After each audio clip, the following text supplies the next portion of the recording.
श्री गणेशाय नमः। श्री सीतारामाभ्यां नमः।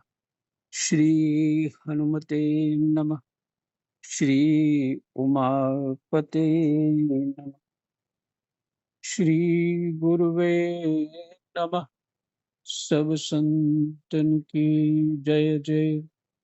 जय जय सीताराम। राधे श्याम।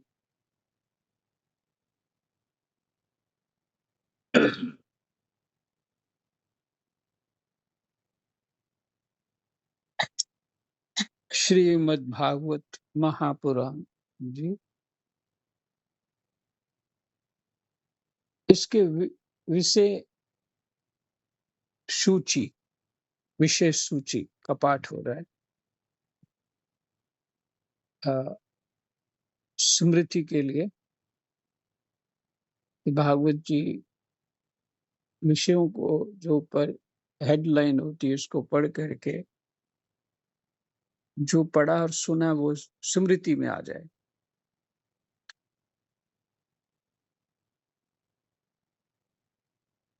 तो 7 स्कंद तक पाठ हो चुका है। अब 8वें स्कंद में प्रवेश कर रहे हैं।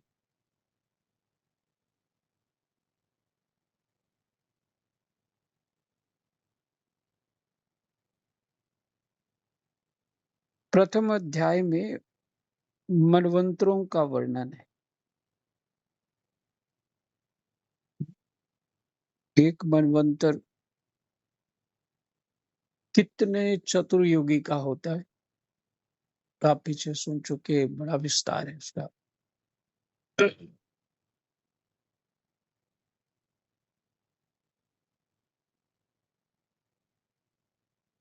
दूसरे अध्याय में ग्राहक के द्वारा गजेंद्र का पकड़ा जाना।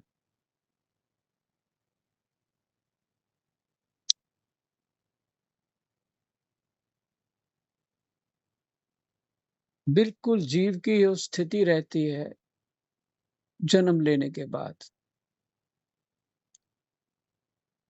वो यही विचार करता है कि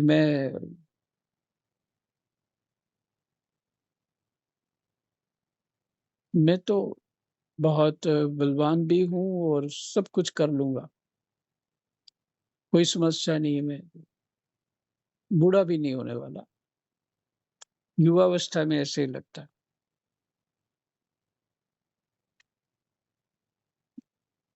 लेकिन समस्याएं ही हमारी ग्राह हैं।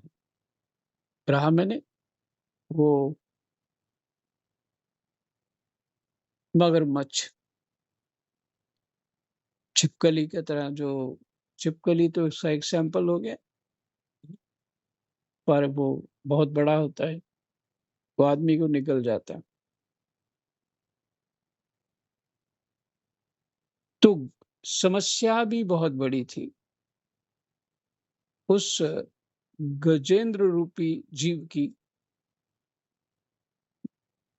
और समस्या अपना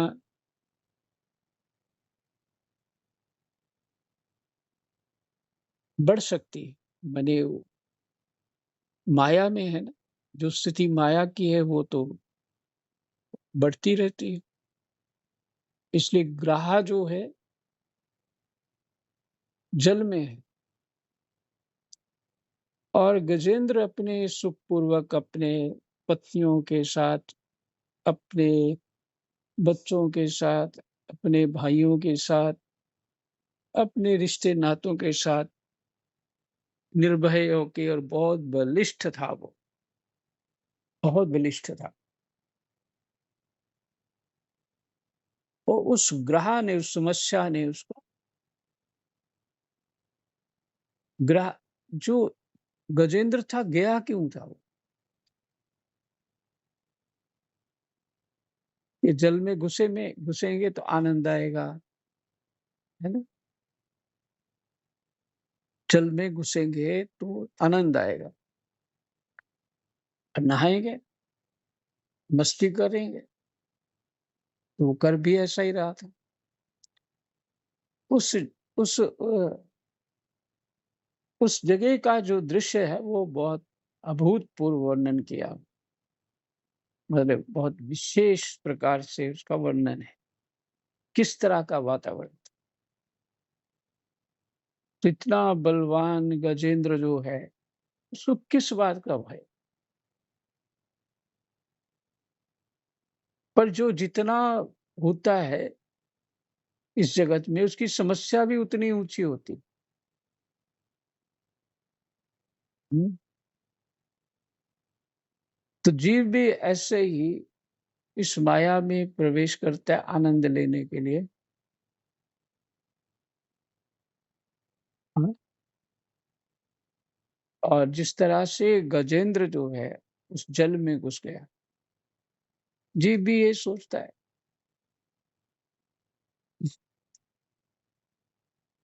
संसार में मौज-मस्ती करेंगे, पैसे कमाएँगे, मौज-मस्ती करेंगे, सब यही सोचता है।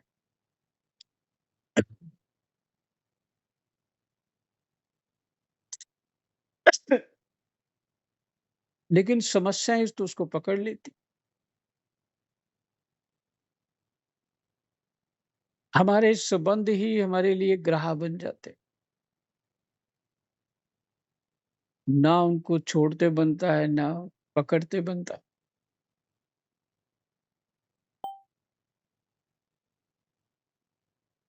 म्यूट हो गया लगता है शायद।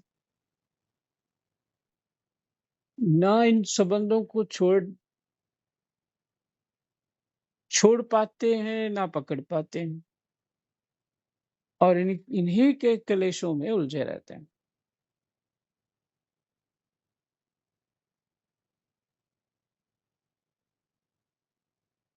और गज और ग्राह की जो कथा है, वो बहुत अच्छा है।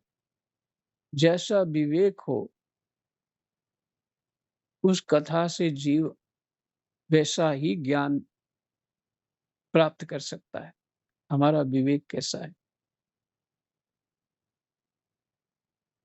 और शास्त्र कहता है गज और ग्राह का स्तुति पाठ करना चाहिए। कोई समस्या हो तो समाधान हो जाता है। उससे महिमा में इस ऐसा बहुत कुछ लिखा।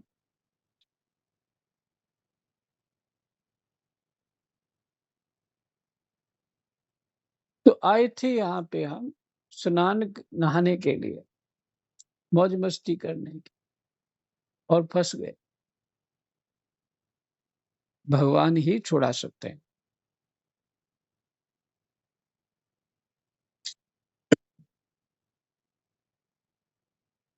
भगवान कैसे छुड़ा सकते हैं? तितिक्षु ब्राह्मण की कथा है। ऐसी बहुत सी और भी कथाएँ हैं। जीव जब तक इन संबंधों से टूट नहीं जाता, इनसे मन हट नहीं जाता, तब तक नहीं छोड़ पाता। और जब तक छोड़ नहीं पाता, तो कबीर जैसी स्थिति नहीं हो पाती। छोड़ेगा ही नहीं। किसी न किसी रूप में अगर ज्ञान भी थोड़ा समझ आया कि सब भगवान भगवान की सृष्टि है, तो फिर उसी संबंध को ही पकड़ेगा, दूसरी तरह से। लेकिन वो पकड़ेगा संबंध को, भगवान बुद्धि नहीं रहेगी उसको या सेवा बुद्धि नहीं रहेगी। फिर भी उसकी आशा होगी, मैंने अगर कुछ किया तो इसको भी कुछ करना चाहिए। पर सेवा में तो हो ही नहीं पाता ऐसा। सेवा करने वालों में ऐसा भाव नहीं होना चाहिए। तो भगवान ही कृपा करें, करते भी हैं।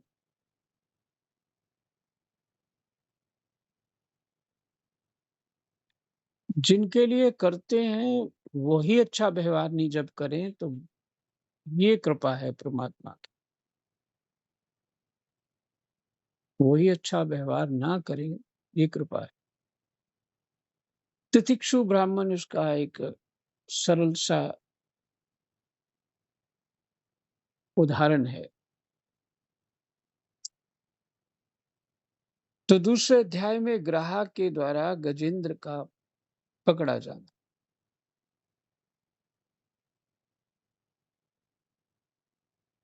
तीसरे अध्याय में गजेंद्र के द्वारा भगवान की स्तुति,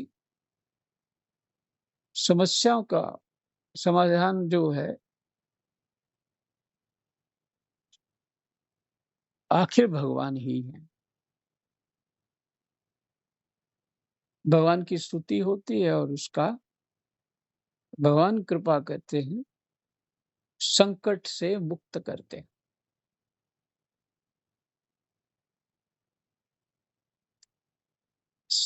संकट क्या है? जीव का देह गेह में आसक्ति,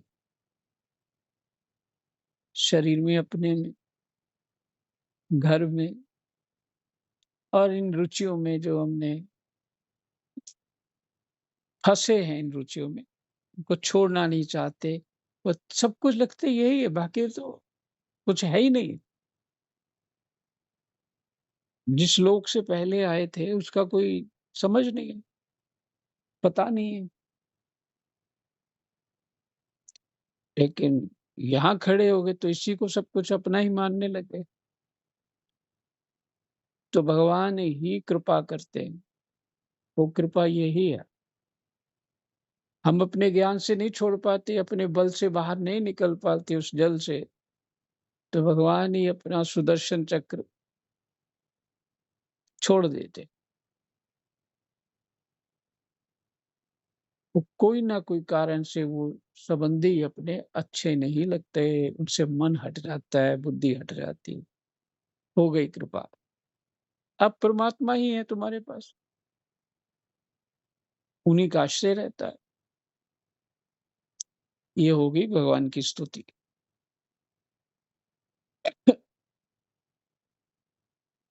संख्या, राम राम, संख्या नहीं, अध्याय 4,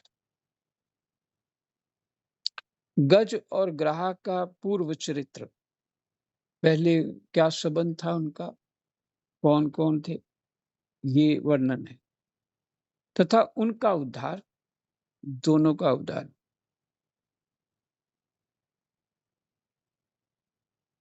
उद्धार एक ही है, किस चीज को उद्धार कहें? ग्राहक का भी चित्त परमात्मा में लग गया, क्योंकि सूक्ष्म शरीर से प्रकट हुआ ना, वो तो स्थूल शरीर था। और गजेंद्र का भी, कि जिसने मुझे इतने बड़े भारी संकट से बचा लिया, उससे चित्त कैसे हट पाएगा?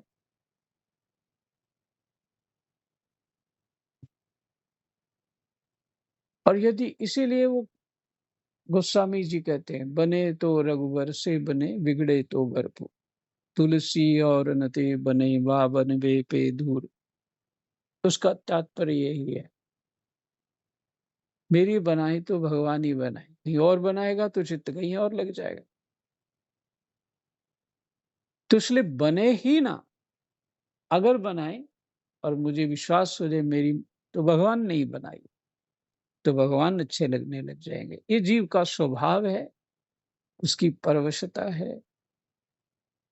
और जीव का स्वभाव, आत्मा का नहीं, जीव का स्वभाव, तो उसका सदुपयोग स्वभाव का हो जाता है। सीता,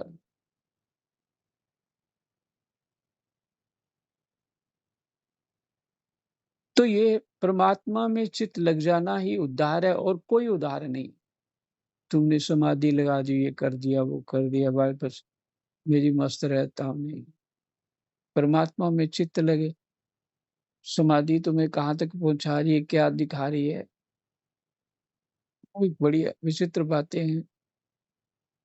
वो समझनी कुछ कठिन है सबके लिए। गृहस्थियों के लिए तो बहुत मुश्किल है वो सब बातें समझना, वहां जाना, वहां पहुंचना। हमारा दुख ही हमारा प्राणायाम है, वो निर्मल कर देता है हमको। प्राणायाम सबसे बड़ी शक्ति है जो पाप को नष्ट कर देती। तो हमारा दुख ही प्राणायाम है। और निर्मल कर देता है। वो परमात्मा की याद आती है।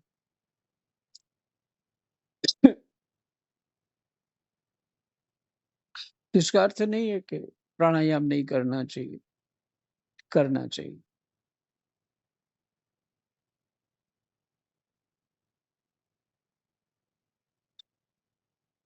फिर है देवताओं का ब्रह्मा जी के पास जाना और ब्रह्माकृत भगवान की स्तुति।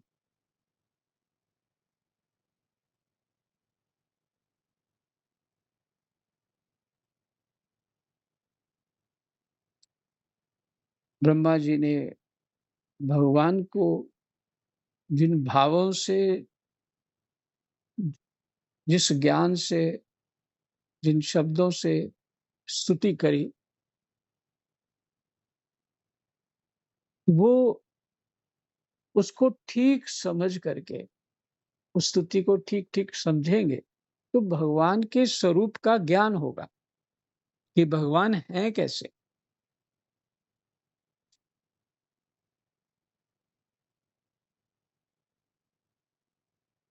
अध्याय 6, देवताओं और दैत्यों का मिलकर समुद्र मंथन के लिए उद्योग करना।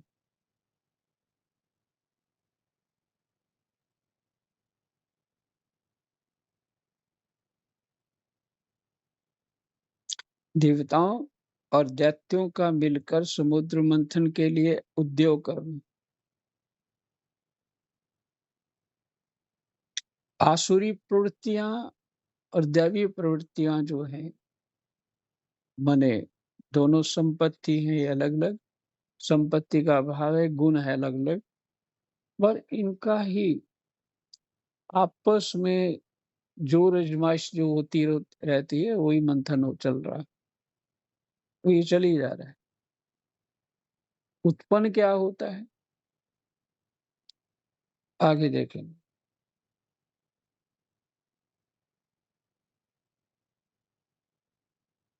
समुद्र मंथन का आरंभ और भगवान शंकर का विषपान। पहले तो विष ही मिला।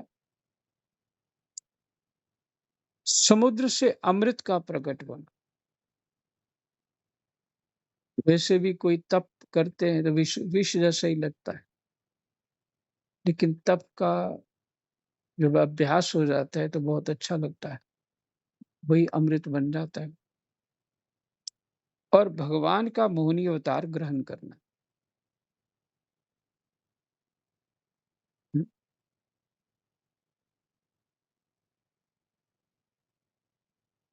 मुझे लगता है कि भगवान ये संसार ही मौनी अवतार है, मुझे ऐसा लगता है। अपना-अपना विचार है इसमें, लेकिन ऐसा नहीं है जो जो भगवान की लीलाएँ वो मोहिनी अवतार नहीं हुआ, ऐसा नहीं। बिल्कुल हुआ, सब कुछ है, लेकिन अपना विवेक कैसे जगाएँ? अपने आप को सावधान कैसे करें?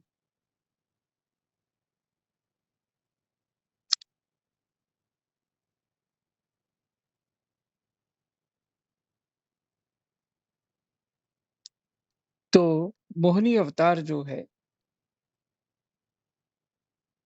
उसने भला किसका किया? भला तो किया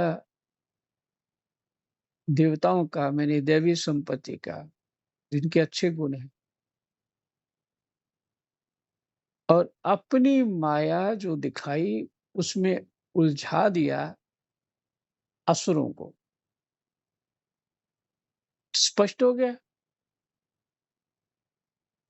कि धन संपत्ति में इत्यादि में उलझा दिया उस मोहिनी माया ने। मान सम्मान स्टाइल ये सब जो सब है इस जगत में उलझा दिया,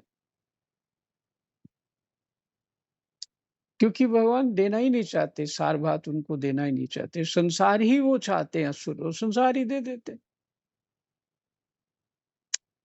लेकिन सार वस्तु जो है परमात्मा का ज्ञान, परमात्मा की भक्ति वो अच्छे लोगों को ही मिलती, माने दैवीय संपदा वालों को ही प्राप्त होती।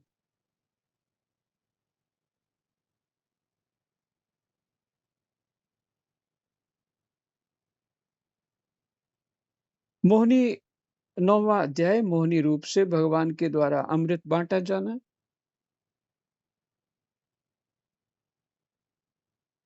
देवा फिर 10वां अध्याय देवासुर संग्राम।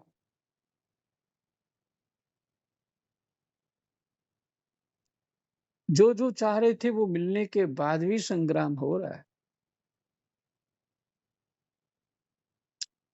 अब वो आसुरी प्रवृत्ति में है।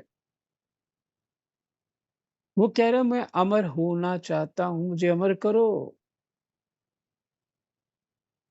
भगवान कहते हैं नहीं, तुझे अमर किया तो तू ही नष्ट हो जाएगा। तुम्हारी क्या स्थिति होगी? और भी ज़्यादा खराब हो जाएगी। इसलिए भगवान डंडा पेलने लग जाते हैं सबको, नहीं पिलाना।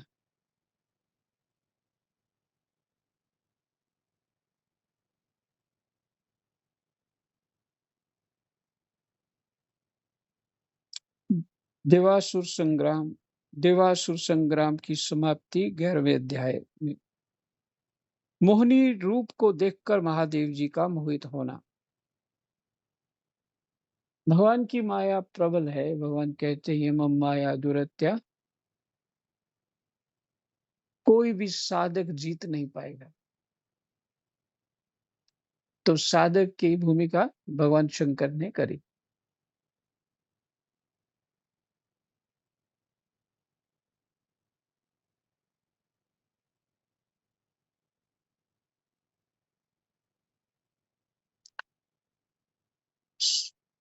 अध्याय 13 आगामी 7 मनवंतरों का वर्णन।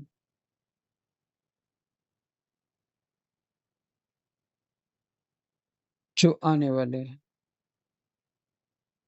14 मनु आदि के पृथक पृथक कर्मों का निरूपण। मनु आदि और भी जो है उनके उनके कर्मों का निरूपण।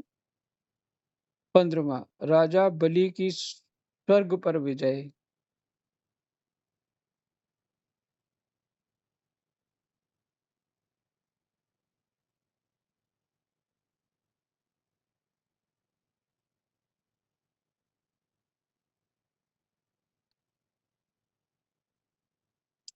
राजा बलि की स्वर्ग पर विजय।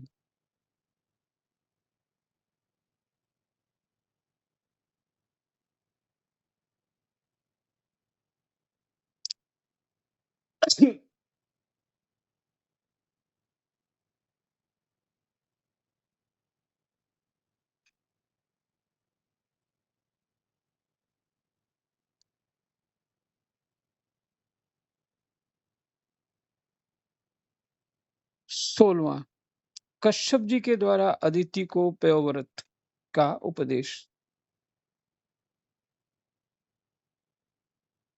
अर्थात उन्होंने भजन के लिए अपनी कामना के लिए अनुष्ठान जो बताया महर्षि कश्यप जी ने, भगवान कश्यप जी ने जो बताया उसका उन्होंने उस व्रत का पालन किया।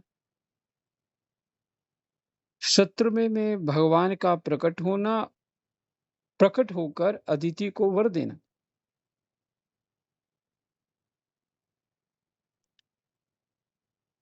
18वें में वामन भगवान का प्रकट होकर राजा बलि की यज्ञशाला में पधारना।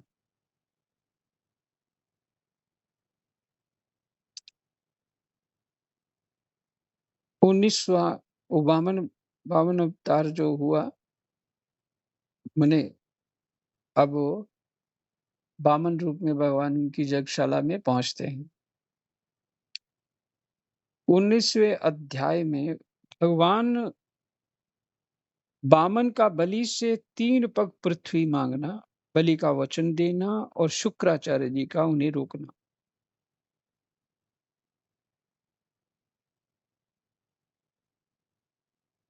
ये कथा के बहुत मर्म है। पर अभी इसमें विस्तार से नहीं जाना चाहता।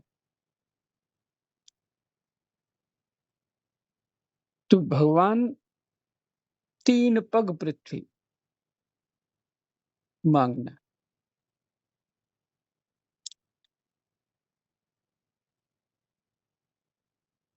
और शुक्राचार्य जी का मना करना। ये असुरों के गुरु जी हैं, शुक्राचार्य जी। पर वे विद्वान बहुत हैं, बड़े बहुत मर्म को जानते हैं जगत की, शायद इतना कोई नहीं जानता हो। ऐसे ही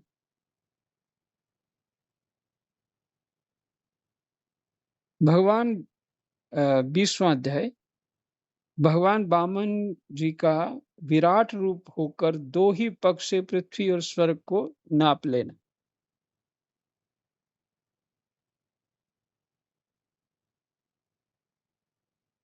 2 ही पग से पृथ्वी और स्वर्ग को नाप लेना। 21वां, बलि का बांधा जाना। स्पष्ट हो गया कि जिससे व्यवहार करना हो, लेन-देन करना हो, सावधानी होनी चाहिए।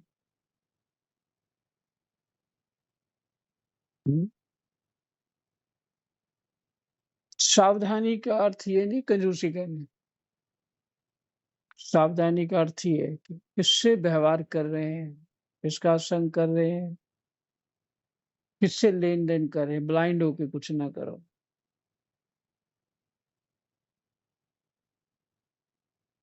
किसी के जो 2 के 20 बनाने वाले हैं, उनके चक्कर में मत आओ। वामन जी तो गए थे। म्यूट हो गया क्या? नहीं महाराज जी, नहीं आ रही है महाराज आवाज महाराज जी, जी, आ रही है। चल रहा महाराज जी। हाँ जी। जितना जानते हो, जितना समझ आ रहा है उतना करो। किसी ने कुछ बता दिया इसका बहुत पुण्य है, बड़ा लाभ है या कुछ और बता दिया, उस चक्कर में मत फंसो। कुछ नहीं। इसीलिए शास्त्र को ही देखो। जो भी दूसरों के विचार हैं कथा इत्यादि में वो उनके हैं। हमने अपना विचार शुद्ध शास्त्र से ही होगा, वहाँ ही प्रयास करना है। इससे मीठी बातें सुनने का जो अभ्यास पड़ा होता है ना, अच्छी-अच्छी कोई बातें सुनाता है ये करने से ये हो जाता है, वो करने से वो हो जाता है। कथा में भी सुनाते हैं। सिर्फ अगर वो ऐसा सुना ही नहीं तो हमारा उधर तरफ ध्यान ही ना जाए और हम उसमें चक्कर में फँसे ही ना। करना क्या है, क्यों करना है, कौन है, ये स्वाभाविक हमारे अंदर एक प्रश्न बना ही है। इस हमारा जन्म क्यों हुआ? संसार को इस सृष्टि रचने का क्या कारण था? इतनी समस्या जो उत्पन्न करके रख दी है। हुँ। ये जो प्रश्न है आप हमारे बेसिक प्रश्न, उस शास्त्र में ढूँढो।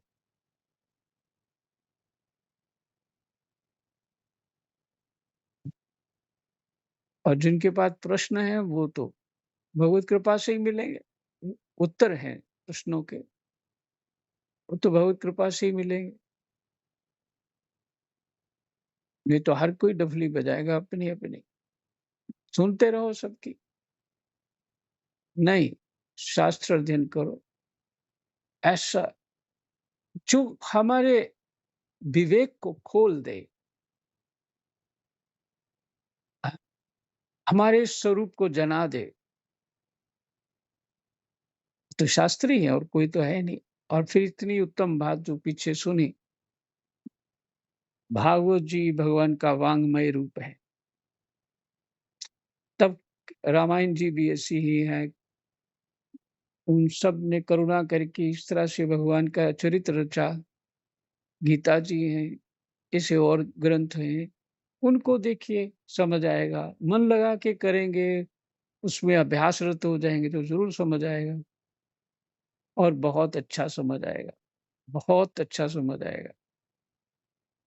लेकिन किसी का साधारण जनता में जो बता रहे हैं वो कितना है, क्या है, ये तो आपको फ़र्क पता है चल ही गया होगा। दूसरों को भी शास्त्र पढ़ने की प्रेरणा देनी चाहिए। अगर नहीं पढ़ेगा तो जीवन निश्चित बर्बाद ही हो जाता है। क्यों बर्बाद हो जाता है? सिर्फ़ शरीर और मेरा, मैं और मेरे में ही रहता है और उसी में कहानियाँ बुनता रहता है, कभी सुख की, कभी दुःख की, कभी प्रेम की, कभी कुछ, इस तरह से। लेकिन उसके मूल प्रश्न जो हैं जन्म हुआ, एकांत में जब भी सोचता है कि ये भगवान को ये सब समस्या खड़ी करने की क्या आवश्यकता थी? मूल प्रश्न है, हमारा जन्म क्यों है? उनकी तरफ ध्यान होना चाहिए तो वो भूल जाता है।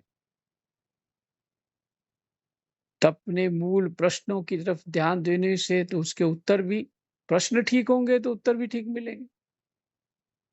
प्रश्न ही विचित्र हैं।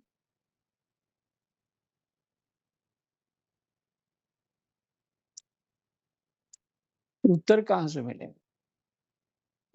नहीं होगा। तो महाराज बलि का बांधा जाना, बलि के द्वारा भगवान की स्तुति और भगवान का उस पर प्रसन्न होना, आखिर सभी समस्याओं का एक ही समाधान है, भगवान की प्रसन्नता।